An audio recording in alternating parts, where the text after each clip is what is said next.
dans le prochain épisode de Demain nous appartient. Tandis que le cœur de Cédric cesse de battre, Roxane se lance dans le jardinage. Gaspard fait quant à lui la connaissance de Maud. Attention, les paragraphes qui suivent contiennent des spoilers sur l'épisode de Demain nous appartient diffusé demain soir sur TF1. Si vous ne voulez rien savoir, ne lisez pas ce qui suit. Mercredi 10 août dans Demain nous appartient. Le cœur de Cédric cesse de battre et Anne-Marie peine à comprendre pourquoi le ravisseur de Samuel veut absolument la mort de Cédric. Pour Victoire, il ne fait aucun doute que celui qui a enlevé son compagnon a également agressé l'infirmier. Tandis qu'Anne-Marie supplie sa petite-fille de montrer la vidéo à la police, cette dernière refuse catégoriquement.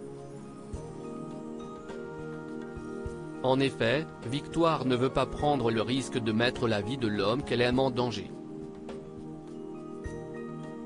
Comprenant qu'elle est prête à répondre aux exigences du ravisseur, Anne-Marie essaie de lui faire prendre conscience de la gravité d'un tel acte avant de l'enjoindre à ne pas prendre la vie d'un homme. De leur côté, Jaya et Angie sont au chevet de leur père. Au moment où les deux adolescentes lui parlent pour le stimuler, Cédric bouge légèrement les doigts à plusieurs reprises. Certaines que leur père finira par se réveiller, Jaya et Angie retrouvent alors le sourire. Victoire questionne quant à elle William sur l'état de santé de Cédric. Selon lui, les chances qu'il se réveille sont faibles mais pas inexistantes. À cet instant, Jaya débarque en salle des internes pour les prévenir que Cédric a bougé les doigts. Bien que ce soit bon signe, le docteur Donnier craint cependant que ce ne soit qu'un simple réflexe moteur. Pour en avoir le cœur net, il se rend donc au chevet de son patient pour l'examiner. Non loin de là, Samuel est gravement blessé et risque de ne pas survivre s'il ne soigne pas sa blessure à la jambe. Il tente bien de convaincre son ravisseur de lui donner de quoi désinfecter la plaie. En vain. À bout, le médecin craque et fond en larmes. Au commissariat, l'enquête piétine. Les recherches sur les anciens patients de Victoire n'ont rien donné et les relevés ADN non plus. À l'hôpital, Victoire regarde avec émotion la vidéo qu'elle a reçue de Samuel. Lorsque Nicolas la rejoint en salle de repos, elle lui raconte toute l'histoire puis lui fait promettre de garder le secret.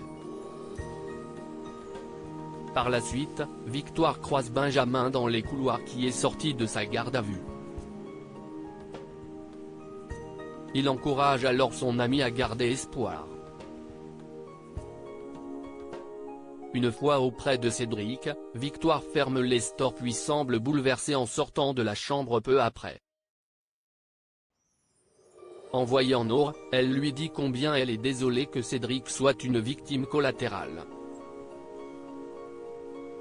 Quand la jeune infirmière la remercie d'avoir pris le temps de lui rendre visite, Victoire, qui a les larmes aux yeux, met brusquement un terme à leur conversation. Quelques instants plus tard, Cédric fait un arrêt cardiaque. Le docteur Delcourt essaie de le réanimer mais sans succès. Le cœur de Cédric a cessé de battre. Roxane se lance dans le jardinage et comme le jardinage est excellent pour les nerfs, Roxane a décidé de s'occuper du jardin de Bart. Bien qu'elle n'ait pas vraiment la main verte, elle plante quelques graines d'impatient. Le problème, c'est que ce sont des fleurs qui ne passent pas l'hiver. Comme Bart se moque d'elle, Roxane se vexe et part en pleurant. Pour se faire pardonner, Bart lui offre plus tard un olivier, signe de paix et de sagesse. Ainsi, leur bébé pourra grandir avec. Le jardinage a certes été un véritable échec, mais Roxane se met malgré tout en tête de se lancer dans un potager. Gaspard fait la connaissance de Maud après avoir mûrement réfléchi. Tristan pense que sa belle-sœur devrait laisser Gaspard voir son père. Cependant, Juliette refuse catégoriquement car elle a peur pour son fils. De son côté, Gaspard passe du temps avec Jack sur la plage et se dit très heureux de l'avoir rencontré. Pendant qu'ils discutent, Maud les aperçoit puis se joint à eux. Très vite, le courant passe entre Maud et Gaspard, ce qui n'échappe pas à Jack qui se met en retrait. Plus tard, Maud et Gaspard se baladent ensemble. Au cours de la conversation, Maud cherche à savoir s'il est célibataire. Après qu'il a confirmé que oui, Maud avoue qu'elle n'a jamais eu d'histoire qui compte vraiment. Non loin de là, Tristan présente ses excuses à Juliette. Même s'ils ne sont pas d'accord sur le sujet, l'important c'est qu'ils soient ensemble auprès de Gaspard. À ce moment, l'adolescent rentre à la maison le sourire aux lèvres. Si cela fait plaisir à sa famille de le voir ainsi, Gaspard leur fait cependant comprendre qu'il n'a pas renoncé à revoir son père.